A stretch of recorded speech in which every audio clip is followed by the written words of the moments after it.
Hello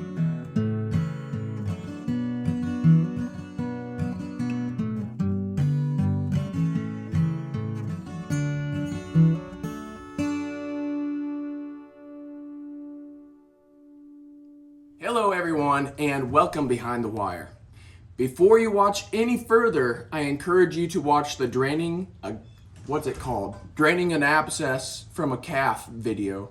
That was a couple videos back, as this update pertains to that video.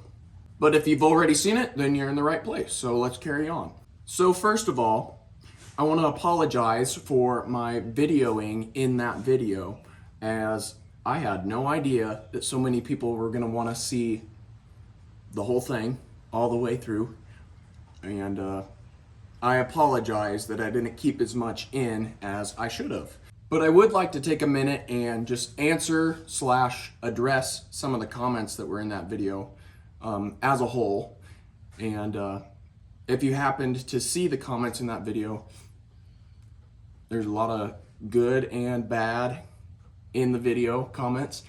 And also, I have a lot of vets now. I got a lot of vets. I should have had a vet do this.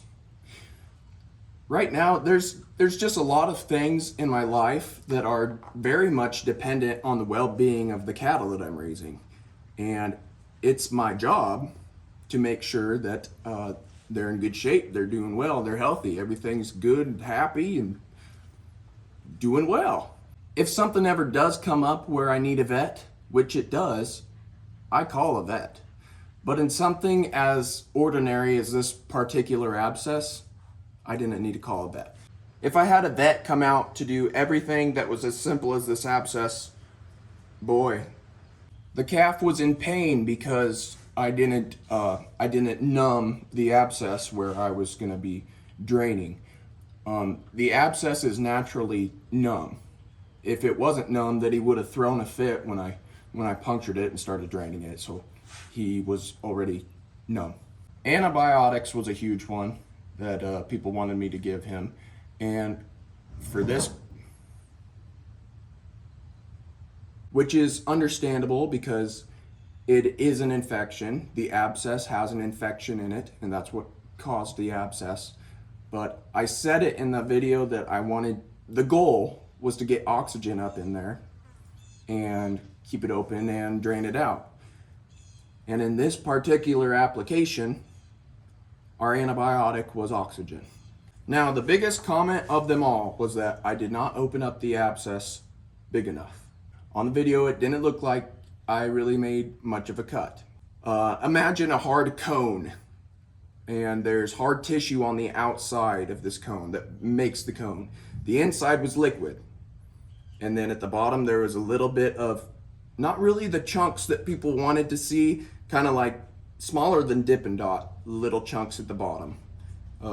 I made another incision and I stuck my finger up in there, got a few of them out. It drained just a tad bit, and that's all that was gonna come out of there. I'm sorry there was not more in there. If there was, I would have grabbed it and pulled it out.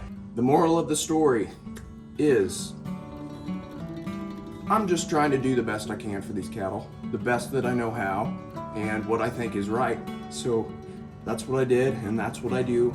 That's what I'm gonna continue to do. And I thank you guys for helping me do that. So, without further ado, let's go find something fun to do. That was miserable. Let's check on Lumpy. Now keep in mind, it's only been a couple weeks, so he's not 100% yet. This abscess was not like a balloon full of water where you just pop it and it's gone, but he's a lot better. And just give him some time, guys. Give him a little bit of time. Also, I do buckle up when I'm on the road, when I'm on gravel roads. Just not in the pasture, because you don't need to buckle up in your own pasture going 7 miles an hour.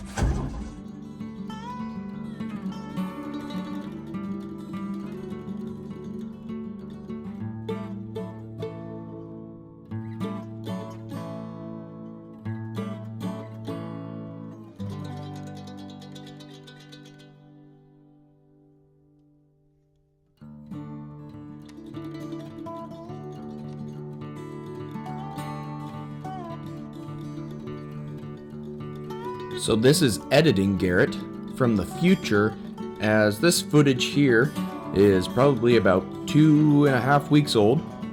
So Lumpy, if you went out to find him, you'd kind of have a tough time because he's pretty tough to find now. You wouldn't ever know anything really happened to him. But that hard tissue just takes a little bit of time, so he's healed up great. So let's continue going on through the pasture. There's a little fall calf.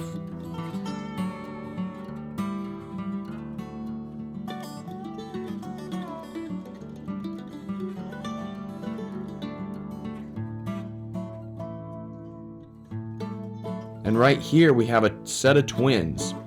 They were not raised together, they were only together about the first 30 minutes of life. And then Pleakley is the one on the left. The one on the right is Hank Jr., who was a bottle calf, and he was eventually grafted onto another cow. But I find it funny, I still oftentimes come out here and see them hanging out together.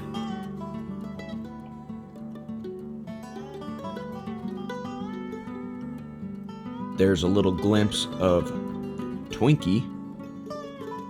There's Buckaroo's mom right there, who actually calved the same day as Pleakley and Hank Jr. were born. Right there's Kawasaki. Kawasaki's mom actually was struck by lightning this summer, so he's a little orphan boy. And here's our little baldy fall calf.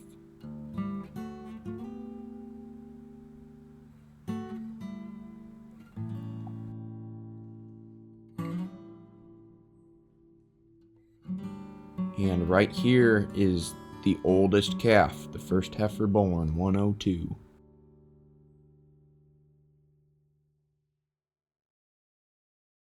So there you have it. There is the tale of Lumpy, the calf, 119.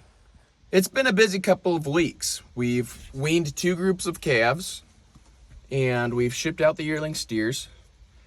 And getting all them calves off of their cows are good for the cows and good for the grass. I can't see anything, because I know a lot of people are starting to wean maybe a little bit earlier than usual this year, just to save some grass and get them off of their moms. So it feels really good to have some pressure off of the pasture. Hopefully we get a rain sometime.